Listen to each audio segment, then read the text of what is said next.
बिस्मिल्लाहिर्रहमानिर्रहीम, अस्सलाम वालेकुम। प्रोग्राम आमने सामने के साथ मैं हूं हामिद रफ़ी खान, DPN टेलीविज़न फैसलाबाद के स्टूडियो से। मेरे साथ मौजूद हैं हमारे माहिर मुबस्सर, सीनियर सहाफ़ी, executive member Faisalabad press club, doctor Jamil Malik साहब। और डॉक्टर जमील मलिक साहब, बड़ा अहम आज का मौजू है। आज का मौजू ये है कि हमारे जो CPO साहब हैं गुलाम मुबशर मेकन, उन्होंने स्पेशल ब्रांच जो है उसकी रिपोर्ट पर SHO थाना कोर के इंस्पेक्टर मोहम्मद अरशद इंचार्ज, चौकी इंचार्ज मदनपुर असद जमील, चौकी इंचार्ज 208 चक वसीम तारक, मुहर्रर थाना रेल बाज़ार अताउल्ला, मुहर्रर थाना सरगोदा रोड सईद इमरान, मुहर्रर चौकी 208 चुनके, गुलिस्तान कॉलोनी, तारकाबाद नसार कॉलोनी और तारक को भी उन्होंने मुअत्तल कर दिया है। Reader circle people's colony Tarak Rashid, नायब मुहर्रर थाना खुरलियाँ वाला फिजान मजीद, ASI आतिफ मनीर, ASI लियाकत अली को उन्होंने मुअत्तल कर दिया। 26 कांस्टेबल, 1 हवालदार और 3 ड्राइवर को उन्होंने मुअत्तल कर दिया इस बदाश्त में कि ये लोगों के साथ नाइंसाफ़ी करते थे, अख्तियारात का नाजायज़ इस्तेमाल करते थे और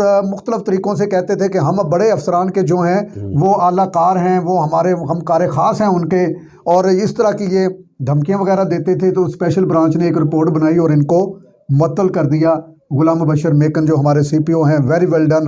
लेकिन अब ये बात है कि ये लोगों के साथ जो जुल्म और सितम हो रहा है, हमारे पास एक मिसाल इसकी मौजूद है। ये मेरे साथ सामने कागजात पड़े हुए हैं। एक बेवा है मोहम्मद बीबी और इसकी बेटी है आसमा परवीन, इसका दामाद है मोहम्मद असगर, और ये थाना डिस्कोट का इलाका है, चक नंबर 260 का वेला कलां जो है। तो यहाँ पर एक ग्रोह है जो मुख्तलिफ मुकदमात में मतलूब है पुलिस को, और उस पर बहुत सारे मुकदमात हैं जो हमारे सुनने वाले हैं उन्होंने बताया है। ख़ास तौर पर ये जो बेवा है इन्होंने बताया है। और हुआ अब ये है कि ये जो बेवा है इसको और इसकी बेटी को इसके घर में दाखिल होकर एक शख्स है रफ़ीक ओपल, जो कहता है जी मैं RPO का बड़ा कार ख़ास हूँ। हालांकि हम नहीं मानते, क्योंकि ये सिर्फ लोगों को धमकियाँ देकर डराने वाली बात होती है।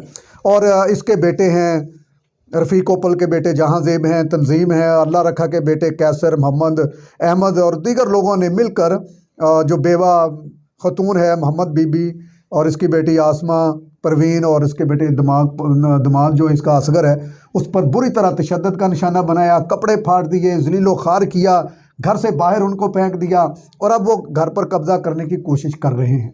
पुलिस को इन्होंने दरख्वास्त भी दी है, पुलिस अभी तक कोई काम नहीं कर रही है। और मुबैना तौर पर ये सुनने में आ रहा है जी कि वो 452 जो दफ़ा होती है घर में दाखिल होकर किसी के, तो वो दफ़ा रहने दें, बाकी का पर्चा दे दें।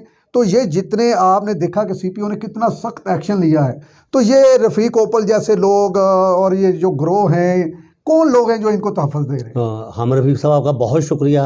आपने हमेशा ही हक सच की आवाज़ को बुलंद किया है। आमना सामना प्रोग्राम आपने जुराइम का सामना किया, जुर्म करने वालों का सामना किया।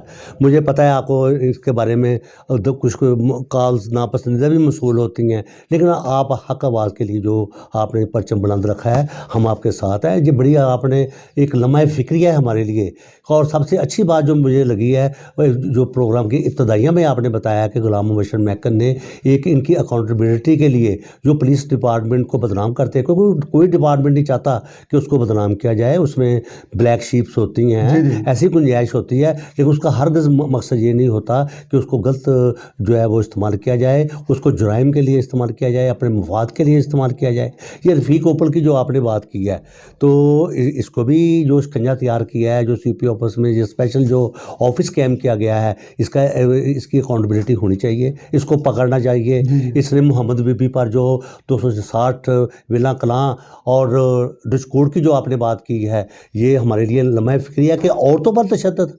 और आपने अभी आप बता रहे थे कि उनकी एक नौजवान बेटी है आसमा परवीन और उसके दामाद हैं असगर अली, उसको भी उन्होंने जो निशाना बनाया, उसका मेडिकल लीगल जो है वो 7 लाख है। लेकिन कहने का मकसद ये हमारी पुलिस की जो रवायती बेहिस्सी है, ये क्या रंग लाएगी? अच्छा, क्या सड़कों पर आकर ही प्रोग्रामों में ये बातों का नोटिस लिया जाता है या नहीं? ये हमारे लिए एक लम्हा फ़िक्रिया है। अच्छा, इससे पहले शालीमार चौकी और थाना गुलाम मिल्लत टाउन के इलाके में भी इसी तरह अपने आप को जाहिर करते थे कि जी हम बड़े पुलिस के कार ख़ास हैं, उनके खिलाफ कार्रवाई हुई।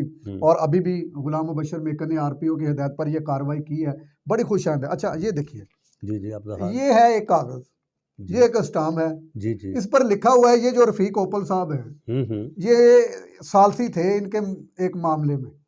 लेकिन अच्छा, हमारे भी तो साहब एक। उसमें उन्होंने लिखा था कि ये अगर 2,55,000 रुपया इस बीवी को, बेवा जो औरत है इसको पेश कर देंगे तो वो पैसे ले लेगी तो मकान आपको मिल जाएगा। जी जी। तो उसने जनाब ये उन्होंने कोशिश की कि पैसे भी नहीं दिए और उस पर कब्जा करने की कोशिश की।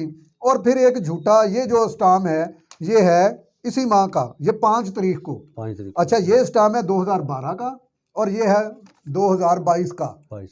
5-6 दिन पहले उन्होंने एक स्टाम्प बना लिया जी कि हाँ। ये जगह जो है मोहम्मद आलम ने खरीद ली और उन्होंने ये जो मकान है तो ये तो ये दे दिया एक आलाकार के मोहम्मद तौर पर तंजीब जो, को। हाँ, हाँ जी, ये खुद और ज़ाहिर करता है कि ये रफीक तो को। एक ऐसे आलाकार के तौर पर इसको जी हाँ, इस्तेमाल किया गया है, जो जुल्म किया गया है, जी हाँ, जो रवा बिल्कुल। रखा गया है, उसको रोकने के लिए इन्होंने तो तैयार कर ये लिया है। देखिए ना, एक घर में आप दाखिल हुए हैं, आपने एक औरत को और उसकी नौजवान बेटी को तशद्दुद का निशाना बनाया है। मोहम्मद बीबी जो बेवा है उसने बताई हैं, उसे बता। अगर ये गलत है तो आप हमारे साथ राब्ता करें, हम बताएंगे जी नहीं बिल्कुल पुलिस ठीक कर रही है। तो थाने में जब ये सारी चीज़ें मौजूद हैं तो उसका पर्चा ना होना, और अब वो बेवा जब हमारे स्टूडियो में आई है उसने बताया है कि ये जो लोग हैं इनके खिलाफ बहुत सारे और भी मुकदमात हैं लेकिन और ग्रोह एक बना हुआ है। लेकिन हमारे भी साहब बात ये होती है कि रफीक ओपल जो है, जी जी, ये क्यों इतना दनदनाता फिर रहा है, कि इसके बारे में ये तयन किया जाना चाहिए कि ये वाकई पुलिस डिपार्टमेंट को हाँ बदनाम जी, कर वो रहा है है। भी है या नहीं है? नहीं है। कोई रजाकार तो हाँ, नहीं है और कि रज़ाकार लोगों तो को डरा रहा है डरा जी रहा है। कि मैं हाँ आरपीओ जी। साहब का और सीपीओ साहब का बड़ा सिर्फ कार खास और हूँ। कह रहे हैं कि इनके बेटों ने बड़ी जो है ना वो आते मचा रखी हाँ जी, है उस इलाके में और बिल्कुल। वहाँ जुल्म और बर्बरीत की दास्तानें रकम कर रहे हैं। और यहाँ पर एक और बात है कि ये खुद क्रिमिनल रिकॉर्ड है इनका। जी जी, इनके बिल्कुल। जो बच्चे जहाज़ेब है, तंज़ेब है, और इसके अलावा जो अल्लाह रखा के कैसर बेटे है, हैं, मोहम्मद अहमद कैसर है, जी, मोहम्मद आलम है, और लोग इनके साथ और जो शामिल जो हैं। शामिल हैं वो कानून के कटहरे में क्यों से क्यों आज़ाद हैं? उनका एहतसाब क्यों नहीं हो रहा? उनके खिलाफ जो है ना उनको शिकंजा तैयार करना चाहिए ताकि अच्छा, कानून की अब रेट वो जो कायम हो। बेवा है वो हमें ये लिख कर दे गई है कि मैं जी, आरपीओ के दफ्तर जाऊंगी, जी, अगर जी। मेरा मुकदमा दर्ज ना हुआ तो मैं खुद सोजी करूंगी हुँ। और इसकी जिम्मेदारी वज़ीर आला पंजाब, आरपीओ साहब, सीपीओ साहब पे होगी। और हाथ जोड़े हैं उसने कि मेरी कोई दादरसी करने वाला यहाँ मौजूद है, यानी कि वो मेरे कह रही साथ है, कोई जुल्म जो बर्बरियत हुई है इस पर कोई नोटिस लेने वाला है। वो कह रही है कि मेरा मुझे जो जुल्म रवा रखा गया है वो आरपीओ ऑफिस के को इस्तेमाल किया गया है और मैं आरपीओ ऑफिस के सामने ही खुद सोजी करूंगी। तो हम चाहते हैं हम्म, डॉक्टर साहब कि जिस तरह गुलाम मुबशर मेकन साहब सीपीओ ने अब ये काली भेड़ों के खिलाफ कार्रवाई की है ये अपनी बहुत पुलिस बड़ी की, अच्छी बात की है तो जी। अगर हाँ। रफीक ओपल हम्म, वाकई पुलिस का मुलाजिम है तो इसके खिलाफ कार्रवाई करें। अगर वो पुलिस का मुलाजिम नहीं है, रजाकार है, तो फिर मुतलका थाने को हदायत करें कि उसे उठाएं और इसको जेल में डालें, हाँ, ये तो ऑलरेडी बात। हाँ थाने में इसके हाँ खिलाफ मुकदमे हाँ, दर्ज हमारा करें। सबसे पहले जो फिक्र अंगेज सवाल है वो यही है कि इसका तयन किया जाए, हाँ जी, कि ये है या नहीं इसको है। डिटर्मिन किया जाए। और उसके लिए जैसा आपने फरमाया है कि गुलाम मुबशर मेकन साहब ने एक बाकायदा सेल कैम्प किया जी है, हाँ, उसमें दूसरे मुलाजमिन को मुअत्तल किया है, काम करने से रोका है। और जो अच्छे एक एक दो बंदे नहीं हैं, बाकायदा 20-22 बंदों को जी उन्होंने जी, वो जो है वो सेटअप कॉल जी दिया है, हाँ, बिल्कुल। या उनको डिसमिस किया है, या उनको सस्पेंड किया है, जो व्हाटएवर जो भी उनकी जो डिपार्टमेंटल जो पनिशमेंट बनती है।